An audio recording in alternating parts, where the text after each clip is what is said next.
will actually show me, the presenter, as being Charlotte Sweet. As you can tell by my voice, I'm obviously not Charlotte Sweet.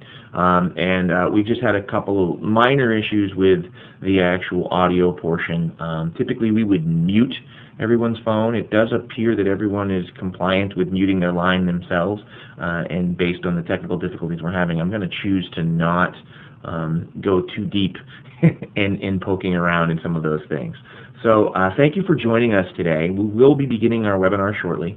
We'd like to give everyone a few more minutes to join in. Please, again, keep in mind today's webinar is being recorded. The lines may at this point be muted. It doesn't appear that they are, so we're going to just go ahead and move forward.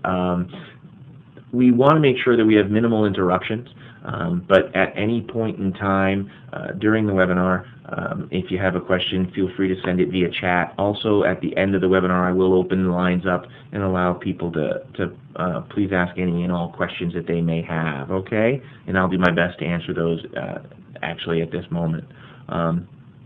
My name is Rob Housen, and I'm an education technology consultant at Jones & Bartlett. Our primary function at Jones & Bartlett is to provide training to instructors who've decided to move forward using technology in the classroom. And that puts us in a relatively unique position where we're able to share best practices in real-world scenarios for utilizing digital technology in the classroom. So today's presentation is really the first in a series of 5. I only anticipate that today's webinar will last about 20 minutes, hopefully to be considerate of your time.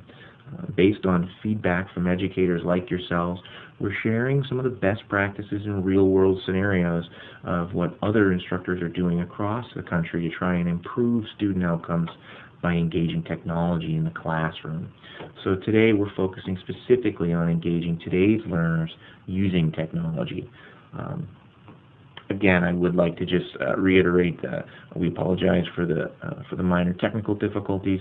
I believe that we're all set at this point, and that being said, and it being a couple of minutes after 10 a.m., I'm just going to go ahead and move forward and start our actual webinar.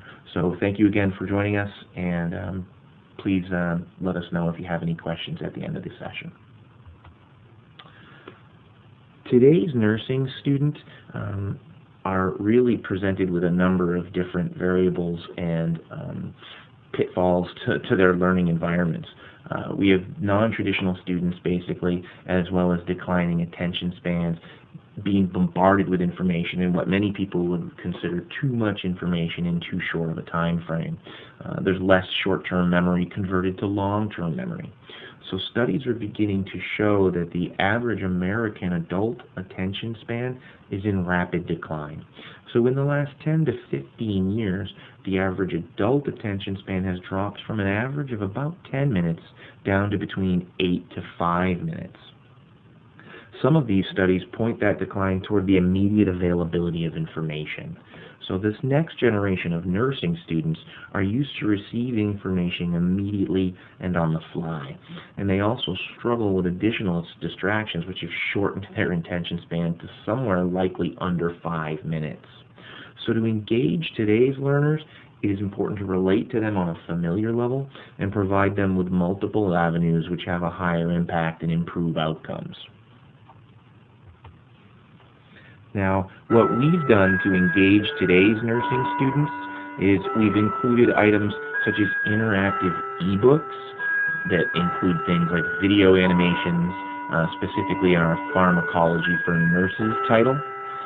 We also have interactive scenarios, which are included in our Community Health Nursing title. Now, both of those pieces are really value add and what we consider to be very, very robust tools offering full and interactive functionality to the students. And I see that Sandy Nadelson has her hand up. Sandy, did you have a question?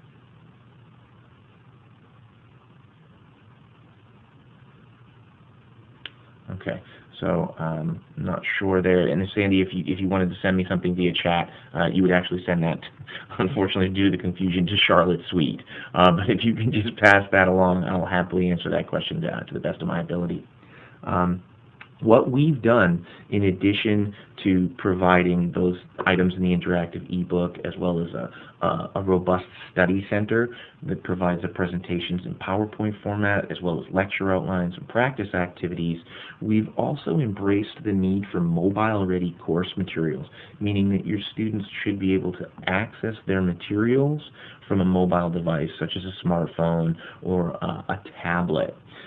In order to do this, we've encapsulated or utilized what's referred to as responsive design. And if you've ever used your smartphone to go to a website that didn't utilize responsive design, you would know it very clearly. The website becomes problematic with the screen, and you have to kind of try to move all over to try and find things. Whereas responsive design basically means that the tool responds to the viewable size of your screen. So, it sounds like more people are dropping on as we move forward here. And again, this session has been recorded and can be provided after the completion of the webinar if anyone missed any particular pieces.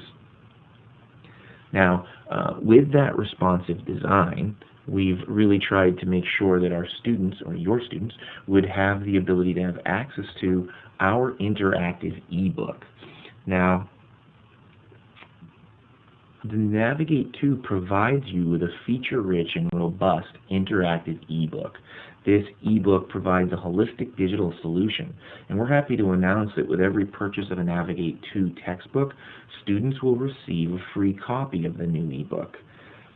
That new ebook will allow the users to pull their content offline, and to do that with the mobile device, they'll need what's referred to as the Navigate e-reader, which is a free app. That app will allow the students to maximize their time by accomplishing required reading wherever and whenever they are able, utilizing their mobile device. In addition, that new ebook, once students pull that material offline, they'll be able to resync with the servers once they come back into Wi-Fi connection or internet connection. And when they sync back up, their activities like ebook quizzes and other items will actually sync up with our hosted environment, so the educators will be able to see exactly what's been done and what's been completed. So basically, students are able to read their text digitally, offline, complete activities offline as well as online, add highlights, notations, and voice notes, which will be shared by the educator to students in their course. The ebook quizzes, which are included in the ebook, report directly into the gradebook for educators. Now, we've also taken and added some cutting-edge video animations to the titles. Specifically, the animations engage auditory and visual learners through embedded narrated animations. So the ebook animations are interspersed throughout the ebook in key chapters. This provides an anytime, anywhere asset to assist students with understanding concepts against defined learning objectives. In the visuals that we present here in today's WebEx, we have a video of administering a deltoid injection as well as administering nasal spray. And again, those are interspersed throughout the ebook for the students, and we really are quite proud of those additions. At Jones and Bartlett Learning, we've been following best practice with some of our leading titles to provide access to our interactive flashcards. Now, these pre-built flashcards engage the digital learner and assist them with converting short-term memory to long-term memory through repetition. Basically, they're incorporated into Navigate 2 and they're built to align with the glossary. They are available for most nursing titles. In the interest of engaging today's nursing student, we've developed a platform which will allow us to react to the ever-evolving needs of the digital classroom. Our dashboard analytics will allow educators to identify areas of concern for a specific learner or for classes as a whole, allowing them to work toward identifying a solution for those students before key assessments to help improve student outcomes. So that's, again, real-time actionable data via dashboard analytics. The first of those reports that is available is the eBook report, and that's the first tool on this kind of new wave of how we're going to be providing information to educators. Now, again, because we've developed the platform in the form that we have, our intent is to be able to respond to changes in the educational environment, and basically as new and exciting technology becomes available, we'll be able to add more and more robust features to the platform going forward, really taking advantage of more and more cognitive reports, as well as additional reports and analytics that will be available for instructors as well as students. Currently, we have a number of Navigate 2 nursing titles available. The 3 available Navigate Advantage Access products for the following nursing titles are the Evidence-Based Practice for Nurses, the Gerontological Nursing, as well as the Pharmacology for Nurses titles. And available this spring, we'll be adding additional Navigate 2 access for the additional nursing titles you see in front of you, mainly the Community Health Nursing title, Health Policy and Politics, Chronic Illness, Policy and Politics, and Professional Nursing Concepts.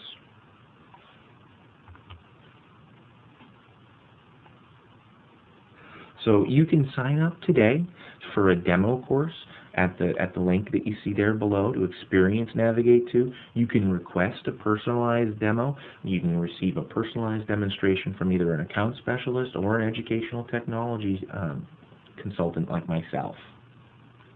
At this time, I'd kind of like to open the floor up and see if anyone has any questions at this point in time regarding engaging today's nursing student.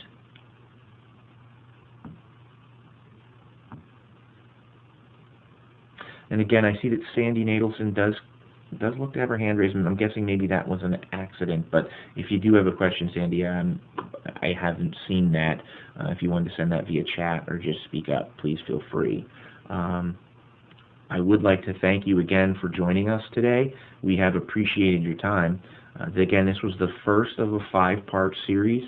So next week we hope to focus on how to save time in class.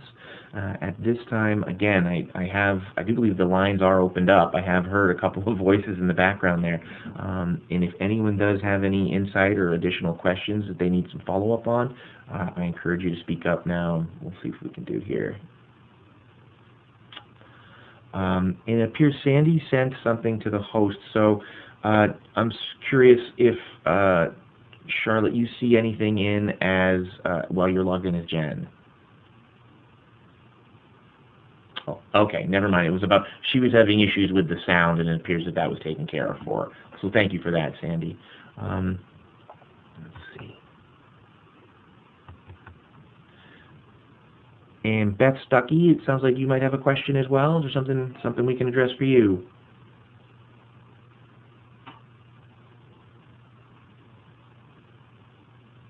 I can't actually see your question, Beth. I apologize. I see that you asked a question, but I can't see what the actual question was. That might have, again, we apologize for the technical difficulties. As you can tell, I'm not Charlotte. There was some problems with the transition of the host. But if Charlotte, did you happen to see something come over to your side as logged in as Jen from a Beth Stuckey?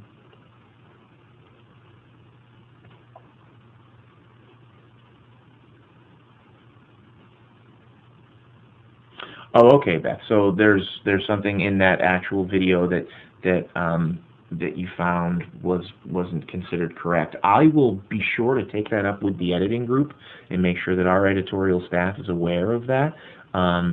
If I could, what we'll probably do is touch base with you after the fact and look at getting you that entire video so that you can really review it in its entirety, and obviously any feedback that you feel to offer would be very, very greatly appreciated and accepted. Did anybody else have any other questions? I can hear you now, Beth. I'm sorry. Was there another question?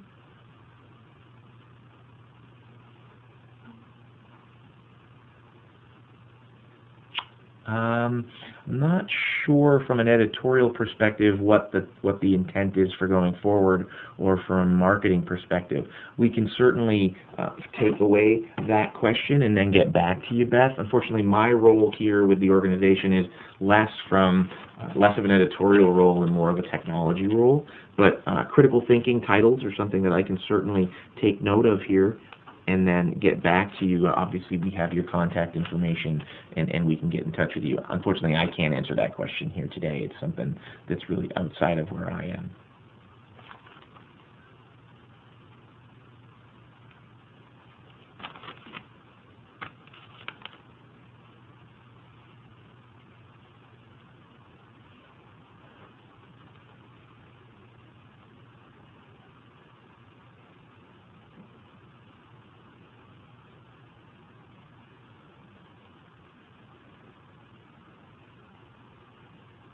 No problem.